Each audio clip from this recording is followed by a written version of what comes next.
સુરતથી સમાચાર છે। રત્ન કલાકારોનું બંધનું એલાન। રત્ન કલાકારોના વિરોધને લઈને પોલીસ તૈનાત છે। મંજૂરી મળતા પોલીસ બંદોબસ્ત સાથે રત્ન કલાકારોએ રેલી યોજી છે। રત્ન કલાકાર એકતા રેલીનું આયોજન કર્યું છે। કતારગામ દરવાજાથી હીરાબાગ સુધી રેલીનું આયોજન કરાયું। 30% પગાર વધારાની માંગ સાથે રત્ન કલાકારો મેદાને આવ્યા છે। રત્નદીપ યોજના લાગુ કરવાની સાથે વ્યવસાય વેરો નાબૂદ કરવાની માંગ છે। રત્ન કલાકાર કલ્યાણ બોર્ડ બને તેવી સરકાર સામે માંગણી કરવામાં આવી છે। રત્ન કલાકારોની માંગ નહીં સ્વીકારાય તો ભૂખ હડતાળ કરવાની પણ તેમણે ચીમકી ઉચ્ચારી છે। રત્ન કલાકારોએ આવતીકાલથી હડતાળનું એલાન કર્યું છે। વિરોધ છે છેલ્લા 10 વર્ષથી કારીગરોની અંદર જ્વલંત જે દબાયેલો હતો એ વિરોધ હવે બહાર આવી રહ્યો છે અને આ 10 વર્ષનો વિરોધ કારીગર પોતે પ્રદર્શિત કરી રહ્યા છે અને શાંતિપૂર્ણ રીતે ગાંધીજીના માર્ગે અહિંસક રીતે અમારો વિરોધ છે। સુરત ડાયમંડ એસોસિએશનને વિનંતી કરું છું કે આ રત્ન કલાકારો બાબતે મેદાનમાં આવી રત્ન કલાકારોના પ્રશ્નોને વાચા આપી અને તમે સમગ્ર ડાયમંડ ઇન્ડસ્ટ્રીઝને બંધ રાખવા માટેની અપીલ કરો। સંસદમાં મુકેશ દલાલે પણ જે રજૂઆત કરી છે, અભિનંદન આપું છું મુકેશભાઈને કે રત્ન કલાકારોની વેદના ઉચ્ચ લેવલે પુગાડી છે।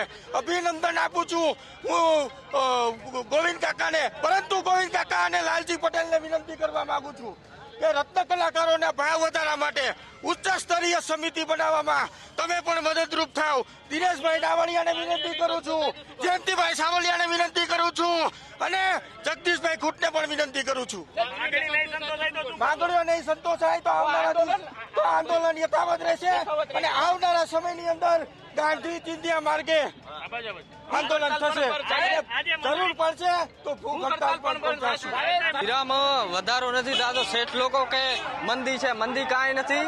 એમ જે યુઝ કરવાના ધંધા છે, કાંઈ મંદી બંદીની પ્રોડક્શન તો 400, 450 માંગતા હોય અને કે મંદી છે, મંદી કાંઈ નથી। આ ઉલ્લુ બનાવવા ધંધા છે અને શેઠ લોકો માણસોને યુઝ કરે છે, બાકી કાંઈ નથી। આ લોકો મોટા મોટા શેઠિયાઓ છે, પોતાની ઘરે જ્યારે કોઈ પણ મેરેજના કામ કરતા ત્યારે તમે જોવો અબજોનો ખર્ચો ને કરોડોના ખર્ચે લગ્ન કરે છે, તો કારીગરોને જ્યારે દેવાનું હોય ત્યારે એ લોકોને મંદી આવી જાય છે એન્ડ ટાઈમમાં। તો આનો કોઈ પગલા સરકારને ભરવા પડે।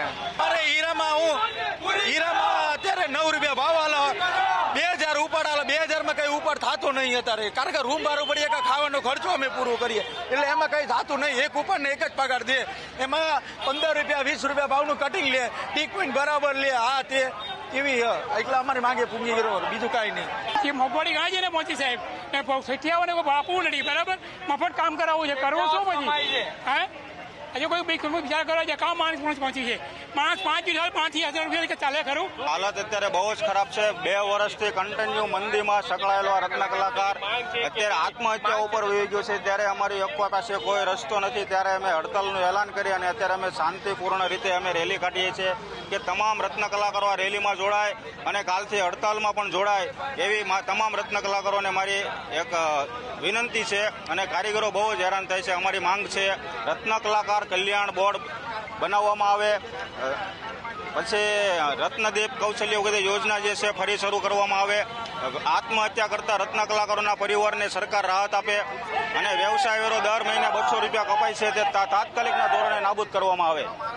અરે અત્યારે માંગો પૂરી થતી નથી। અત્યારે બહુ જ મોંઘવારી વધી ગઈ છે અને હીરામાં બહુ ઓછું વળતર મળે છે અને કામ વધારે કરવું પડશે। એના કારણે બધા અત્યારે શાંતિ આંદોલન હીરામાં જારી કર્યું છે અને સરકારને નમ્ર અપીલ છે કે જલ્દી રત્ન કલાકારોની માંગ પૂરી કરે, એટલે જ અમારી વિનંતી છે।